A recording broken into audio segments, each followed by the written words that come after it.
P/Hum/2019 pada tanggal 13 September 2019 yang ditandatangani oleh pemohon, sehingga dalam kedudukan ini pemohon sebagai Sekretaris Jenderal DPP PD Perjuangan yang melaksanakan tugas partai untuk melaksanakan eksekusi terhadap putusan dan fatwa Mahkamah Agung RI Akuo. 4. Bahwa pemohon telah ditetapkan tersangka oleh termohon dalam 2 kasus sekaligus atas dugaan suap kepada Komisioner KPU periode 2017-2022 Wahyu Setiawan dan perintangan penyidikan kasus mantan caleg PDI Perjuangan Harun Masiku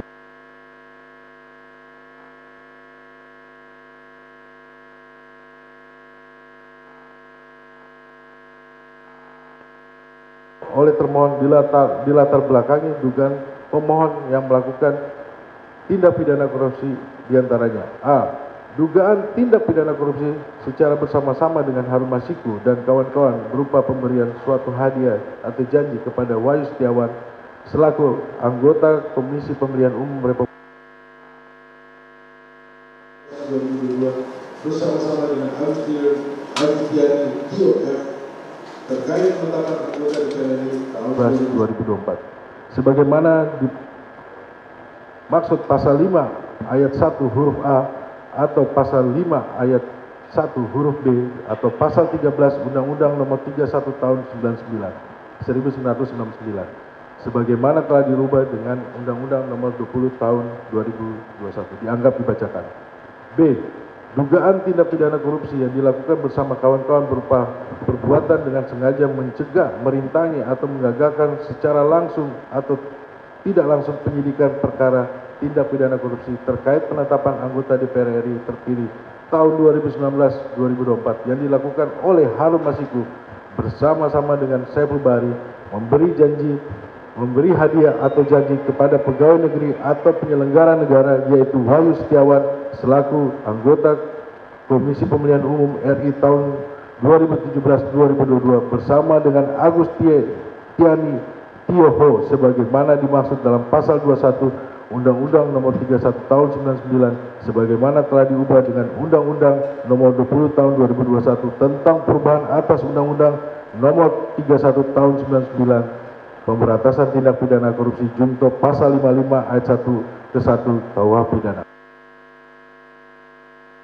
Bahwa penetapan termohon atas penetapan tersangka pemohon dengan konstruksi yang disampaikan oleh termohon kepada media pada tanggal 4 Desember 2024. Dalam perkara ini sebelumnya KPK telah menetapkan 4 orang sebagai tersangka yaitu HM dan SB selaku pemberi suap serta BS dan ATF selaku penerima suap. Selanjutnya pada proses penyidikan berkas perkara dan upaya penelusuran daftar pencarian orang atau DPO HM, KPK menemukan adanya bukti keterlibatan HK dan DTI selaku orang kepercayaan HK. Tersangka HK diduga HM, SB dan DTI melakukan penyuapan terhadap PS dan ATF. HK diduga mengambil dan mengendalikan DTI untuk aktif mengambil dan mengantarkan uang suap diserahkan kepada WS dan ATF. Selanjutnya diangkat berdasarkan 6. Bahwa keputusan penetapan tersangka oleh termohon oleh diri pemohon melalui surat pemberitahuan dimulai penyidikan yang menyebut pemohon sebagai tersangka ternyata telah terlebih dahulu bocor ke media massa pada saat umat Kristiani menjelang merayakan hari Natal.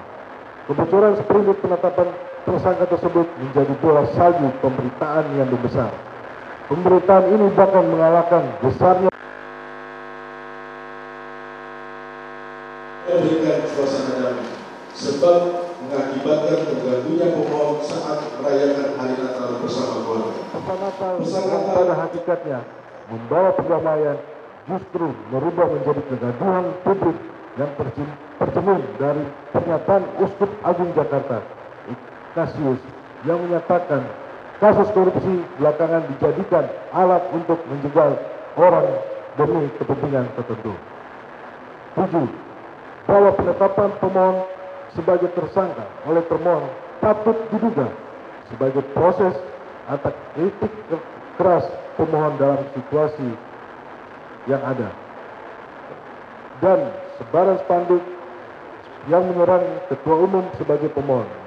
Menariknya, pasca penetapan pemohon sebagai tersangka oleh termohon, hiruk-pikuk respon masyarakat menjadi hilang dan teralihkan. Patut diduga, penetapan pemohon sebagai tersangka oleh termohon sangat berhubungan dengan sikap pemohon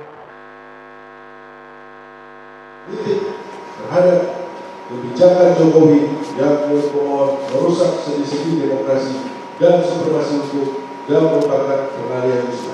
Baik kata-kata sekali 2-3 pulau terlampaui. 8. Bahwa keputusan pimpinan termohon sebagai pimpinan yang baru dilantik sangat cepat dalam menetapkan tersangka sebagai pemohon.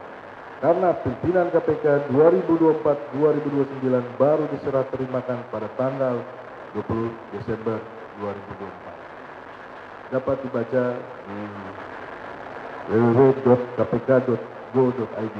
Ruang informasi dianggap dibacakan.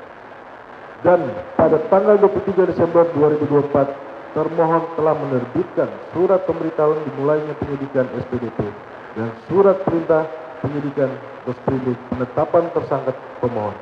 Selain itu, termohon dalam menerbitkan SPDP dan sprindik terhadap pemohon dilakukan dalam rentang waktu yang cepat dan singkat pasca pimpinan termohon mengucapkan sumpah jabatan dan memutus adanya dugaan tindak pidana, yakni 3 hari setelah serah terima jabatan.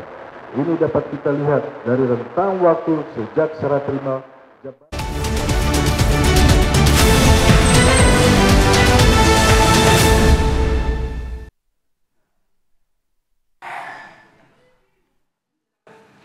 Ya pemirsa, inilah dia kondisi terkini dari Pengadilan Negeri Jakarta Selatan di mana saat ini sedang berlangsung sidang gugatan pra-peradilan dari Sekjen PDI Perjuangan yakni Hasto Kristianto. Di mana sidang pra-peradilan ini sudah dimulai sejak tadi sekitar pukul 9.30 waktu Indonesia Barat. Sidang berlangsung di Pengadilan Negeri atau PN Jakarta Selatan pada hari Rabu tanggal 5 Februari 2025. Gugatan pra-peradilan ini memang sebelumnya pemirsa diajukan oleh Hasto Kristianto karena ingin menguji keabsahan penetapan tersangka yang dilakukan oleh Komisi Pemberantasan Korupsi atau KPK, terutama terkait dengan kasus suap dan perintangan penyidikan pengganti antar waktu DPR RI.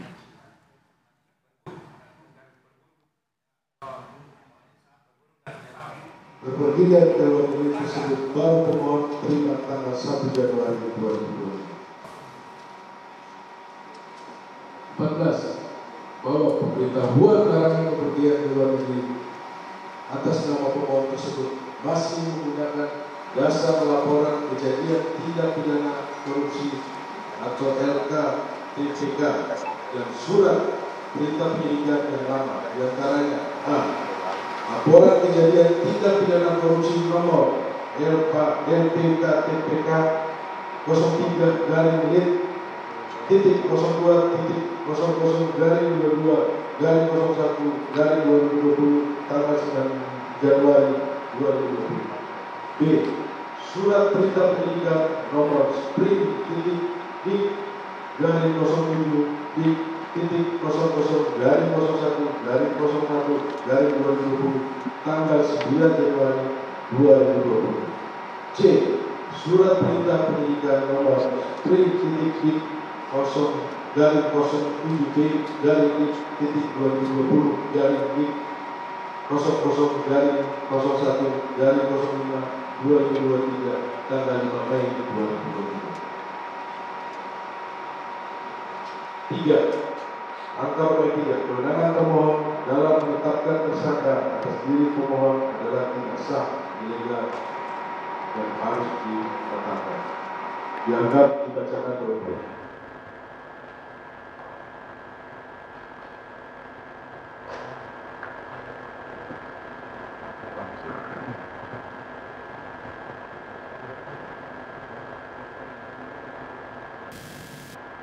Izin mulia diteruskan.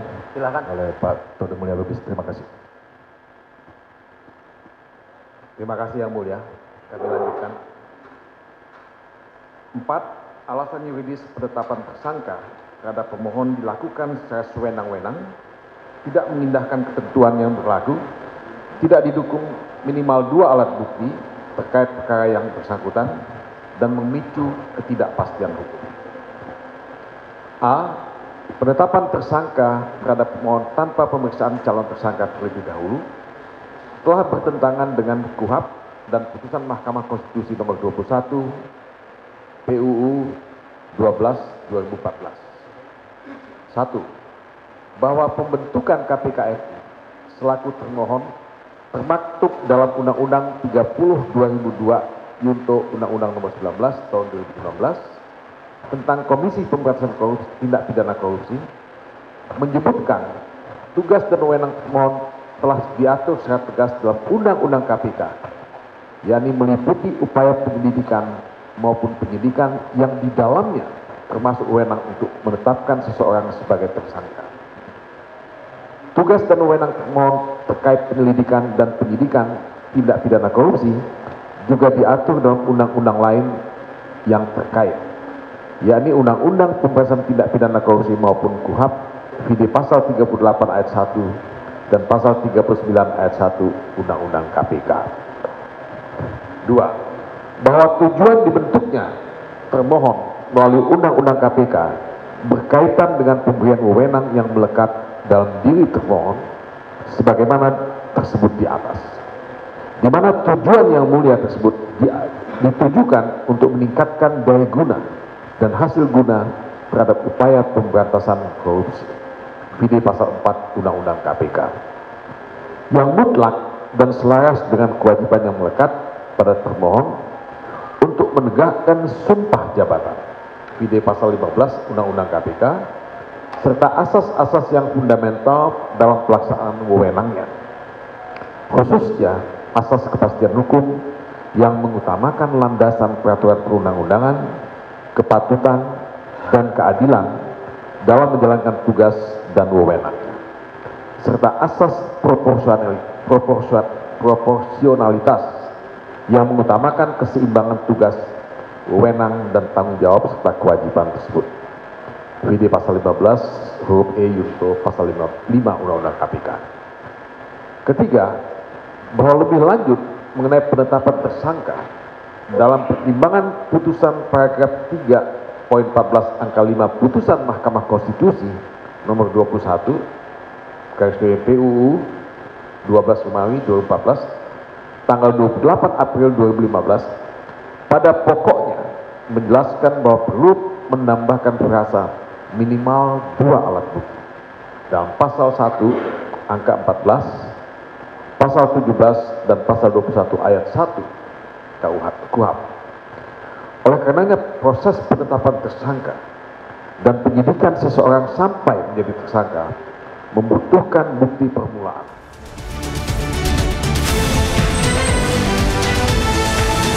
Diharuskan dalam penetapan tersangka, yakni pemeriksaan terhadap saksi atau calon tersangka. B. Penetapan pemohon sebagai tersangka pada awal tahap penyidikan tidak melalui proses pengumpulan 2 alat bukti permulaan yang cukup terlebih dahulu dan melewatkan tahap penyelidikan. 1. Bahwa sebagaimana telah ditentukan dalam pasal 1 angka 5 KUHP, penyelidikan dimaknai sebagai serangkaian tindakan untuk mencari dan menemukan suatu peristiwa yang diduga sebagai tindak pidana guna menentukan dapat atau tidaknya dilakukan penyidikan. Sedangkan penyidikan ditentukan dalam pasal 1 angka 2 KUHP, yaitu serangkaian tindakan dalam hal dan menurut cara yang diatur dalam KUHP untuk mencari serta mengumpulkan bukti yang dengan bukti itu membuat terang tentang tindak pidana yang terjadi dan guna menemukan tersangkanya. Dalam pengertian yang telah ditentukan dalam KUHP, maka untuk mencapai proses penentuan tersangka haruslah terlebih dahulu dilakukan penyelidikan.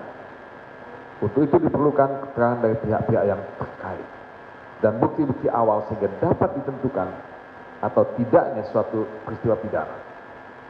Setelah proses tersebut dilalui, maka dilakukan rangkaian tindakan pendahuluan seperti penangkapan, penahanan, penggeledahan, penyitaan, dan pemeriksaan surat. 2. Bahwa putusan Mahkamah Konstitusi nomor 21 garis miring PUU 12 tahun 2014 halaman 96 paragraf 3.13 alinea kedua pada intinya menyebutkan rasa guna menemukan tersangkanya dalam tanda kutip dalam pengertian penyidikan harus ditafsirkan bahwa penyidik dalam rangka tindakan penyidikan melakukan suatu proses pengumpulan bukti yang dengan bukti tersebut kemudian penyidik menemukan tersangka tindak pidana sehingga tidak serta-merta penyidik menemukan tersangka sebelum melakukan pengumpulan bukti. Norma pasal 1 angka 2 KUHP sudah tepat karena memberikan kepastian hukum yang adil pada warga negara Indonesia ketika akan ditetapkan menjadi tersangka oleh penyidik, yaitu harus melalui proses atau rangkaian tindakan penyidikan dengan cara mengumpulkan bukti, bukan secara subjektif penyidik menemukan tersangka tanpa mengumpulkan bukti. 3. Bahwa sebagaimana telah dijelaskan pada bagian sebelumnya, termohon dalam menjalankan tugas penyelidikan, penyidikan dan penuntutan wajib memenuhi ketentuan hukum acara yang diatur dalam peraturan perundang-undangan yang berlaku, yaitu KUHP di samping memenuhi Undang-Undang Nomor 31 Tahun 1999 tentang pemberantasan tindak pidana korupsi, sebagaimana telah diubah dengan Undang-Undang Nomor 20 Tahun 2021 tentang perubahan Undang-Undang 31 1999 tentang pemberantasan tindak pidana korupsi, serta perlu memahami pemaknaan norma dalam hukum acara pidana yang telah diputuskan dan berlaku melalui Mahkamah Konstitusi. 4. Bahwa memperhatikan putusan Mahkamah Konstitusi nomor 21 PUU 12/2014 Yunto KUHP secara kontekstual telah memisahkan tahap penyelidikan dan tahap penyidikan. Pemisahan tersebut dapat diperhatikan secara literal pada putusan pra-peradilan nomor 97 garing pidana Prap garing 2017 PN Jaksel tanggal 29 September 2017 dengan pemohon Setia Novanto yang mengabulkan permohonan tersebut dengan pertimbangan hakim pada paragraf 7 ya, halaman 219-220 yang menyatakan, kami kutip, bahwa baik dari ketentuan perundang-undangan maupun di dalam buku hukum acara pidana Indonesia karangan Profesor Dr. Andi Hamzah SH dan penerapan KUHP dalam praktek hukum karangan Dr. M.A. Kufal SH telah didapat pengertian yang membedakan antara penyelidik dan penyidik dan antara penyelidikan dan penyidikan, serta terdapat pengertian yang membedakan mana tugas dan wewenang penyelidikan dan tugas dan wewenang penyidikan. Oleh karena itu hakim pra-peradilan berpedoman kepada hal tersebut di atas, maka apa yang menjadi dasar Komisi Pemberantasan Korupsi dalam melaksanakan kewenangannya tetap harus mengacu